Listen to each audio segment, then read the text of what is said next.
নমস্কার বন্ধুরা, আমি মেনকা রান্নাঘর থেকে বলছি। আপনারা সবাই কেমন আছেন বন্ধুরা? সব আশা করি সবাইকে ভালো আছেন।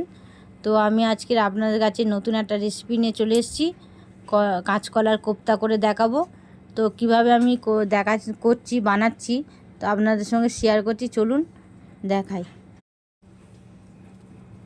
আমি এখানে একটা কাঁচকলা নিয়ে নিয়েছি, দুটো আলু নিয়ে নিয়েছি। এইভাবে কাঁচকলাগুলো কেটে নিয়েছি আর আলুটাকে দুফালা করে দিয়েছি কেটে। তো আমি এগুলোকে ভালো করে ধুয়ে এবার সিদ্ধ করতে দেবো, একটা সিটি মেরে নেবো এগুলোকে। তো আমি প্রেসার কুকারে বসিয়ে দিচ্ছি, জল দিয়ে দেবো, দিয়ে আমি একটা সিটি মেরে নেবো।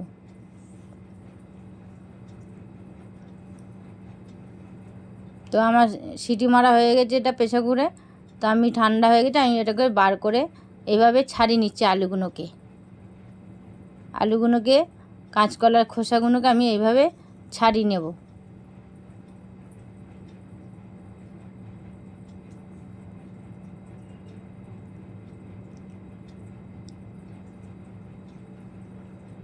এভাবে ছাড়িয়ে নিচ্ছি, সিদ্ধ হয়ে গেছে ভালো।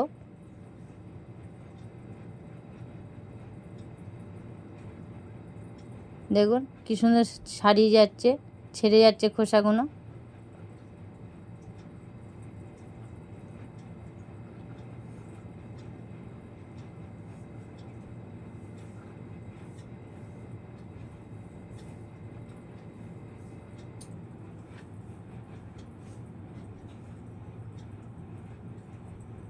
এভাবে আমি বানিয়ে নেব, ছাড়িয়ে নেবো সব কটাকে।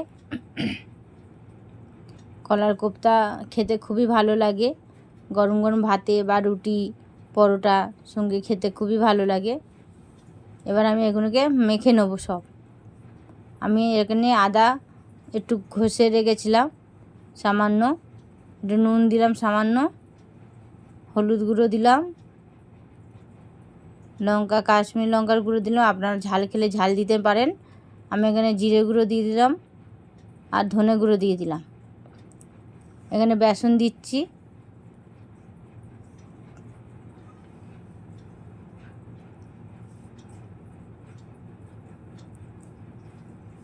বেসন দিয়ে দিচ্ছি, দিয়ে আমি ওগুলোকে সব একসঙ্গে মেখে নিয়েছি। কড়াই তেল বসিয়ে দিয়েছি, তেলটা গরম হয়ে গেছে। আমি এবার কোপ্তাগুলোকে আমি একটা একটা করে এইভাবে হাতের শেপে করে নেবো, মেখে নেবো। এভাবে সাইজ করে আমি একটা একটা সাইজে বানিয়ে নেবো, শেপ বানিয়ে নেবো। আপনারা যেমন পারবেন তেমন বানাবেন। আমি এইভাবে শেপ বানিয়ে নিয়েছি। এভাবে করলে কী হয়, ভালো করে ভাজাও হয়, রসটাও ঢোকে যখন তরকারিতে দেব। তো আমি এইভাবে কোপ্তাগুলো ভেজে নিচ্ছি।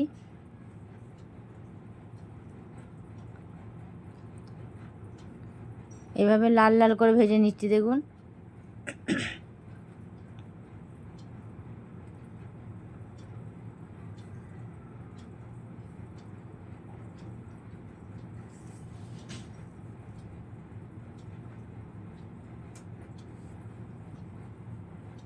এভাবে লাল লাল করে ভেজে নিচ্ছি, দু পিঠে এপিট ওপিট করে ভেজে নিলাম সব। আমি এবার ভাজা হয়ে গেছে, দেখুন এবার কি সুন্দর লাগছে কোপ্তাগুলো। এবার আমি তুলে নিলাম, সব ভাজা হয়ে গেছে আমার। এবার আমি কড়াতে দিয়ে দেবো, শুকনো লঙ্কা ফোড়ন দিলাম, তেজপাতা দিয়ে দিলাম, একটু সাদা জিরে ফোড়ন দিলাম। একটু ভাজা হয়ে গেলে ফোড়নটা, আমি আলুগুলো ভেজে নিচ্ছি। ওর মধ্যে আলুগুলো দিয়ে দিলাম, এইভাবে আলু কেটে নিয়েছিলাম, আলুগুলো ভেজে নিলাম। দিয়ে একটু আদা বাটা দিয়ে দিলাম, দিয়ে ওটাকে ভালো করে ভেজে নিচ্ছি আদা বাটাকে। এবার আমি স্বাদ মতো নুন দিয়ে দিলাম, দিয়ে আবার একটু নাড়াচাড়া করে নিচ্ছি। এটা নিরামিষই হবে, কোপ্তা আমি নিরামিষই করছি। এবার হলুদ গুঁড়ো দিয়ে দিলাম, লঙ্কার গুঁড়ো দিয়ে দিলাম, লাল লঙ্কার গুঁড়ো, আপনারা চাইলে ঝাল লঙ্কা দিতে পারেন। জিরে গুঁড়ো দিয়ে দিলাম, ধনে গুঁড়ো দিয়ে দিলাম, দিয়ে আবার ভালো করে নাড়াচাড়া করে নিচ্ছি।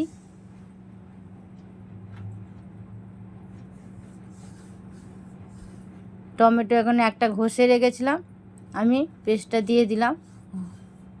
টমেটোটা দিয়ে আবার ভালো করে নাড়াচাড়া করছি। সামান্য একটু জল দিয়ে দিয়েছিলাম যাতে মশলাটা না পুড়ে যায়। দিয়ে ভালো করে আবার কষে নিয়েছি। এবার আমি জল দিয়ে দিচ্ছি, পরিমাণ মতন জল দিয়ে দিচ্ছি। দিয়ে এটাকে ফুটিয়ে নেব যাতে আলুগুলো সিদ্ধ হয়ে যায়। তো যে সকল বন্ধুরা আমার চ্যানেলে নতুন আছো তো দয়া করে একটা সাবস্ক্রাইব করে দেবেন। দেখুন আমি ঢাকনাটা খুলে দিলাম, দিয়ে দেখব আলুগুলো সিদ্ধ হয়েছে কিনা। এবার একটু চিনি দিয়ে দিলাম, একটু মিষ্টি মিষ্টি হবে, খেতে খুবই ভালো লাগে, টেস্টও লাগে। আবার ঢাকা দিয়ে দিলাম, আমি ঢাকনা খুলে দিলাম, দিয়ে দেখছি আলুগুলো সিদ্ধ হয়ে গেছে। আমি এবার ভেজে রাখা কোপ্তাগুলো সব দিয়ে দেবো। বেশি ফুটাবো না, একটু অল্প করে ফুটাবো, কেননা নাহলে কোপ্তাগুলো সব নরম হয়ে গেলে ভেঙে যাবে। না হালকা একটু ফুটিয়ে নেবো যাতে রসটা ওতে ঢোকে, আর খেতেও খুব ভালো হবে।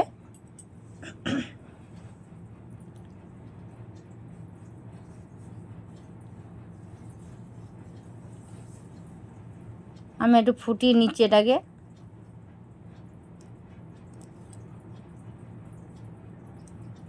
আমি এখানে দিয়ে দিলাম গরম মশলা গুঁড়ো,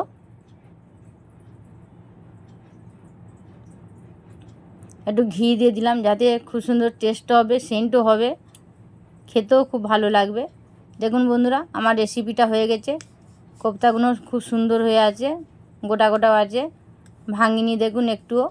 তো বন্ধুরা আমার রেসিপিটা কেমন লাগলো একটা কমেন্টে জানিয়ে দেবেন, আর একটা লাইক করে দেবেন, আর সাবস্ক্রাইব তো বললাম বন্ধুরা এটা করে দেবেন যাতে আমি আরও নতুন নতুন রেসিপি নিয়ে আসতে পারি আপনাদের কাছে। আবার আজকের মতন এলাম, ধন্যবাদ।